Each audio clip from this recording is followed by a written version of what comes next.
আমার হুসাইন শহীদ হয়ে গেছে কারবালার ময়দানে, আমি যাইতেছি। আমার হুসাইন ডাক দিছে নানাজি কইয়া, আমি রওজায় থাকতে পারি নাই রে।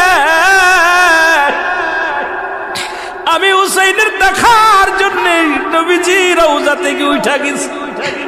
আলেমরা সব ইবনে আব্বাস বলে আমি স্বপ্নের মধ্যে দেখেছিলাম আমার রাসূল ডাক দে বলে, মক্কা মদিনার মানুষেরা রে আর ঘুমাস না, আর তোরা ঘরের মধ্যে থাকিস না।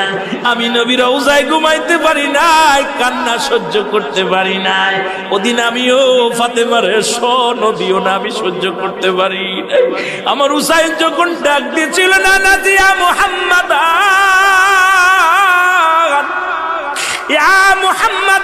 যেদিন ডাক দিয়েছিল রে, সেদিন আমি নবী রওজা থেকে পাগলের মতো উঠে কারবালা পর্যন্ত চলে গিয়েছিলাম।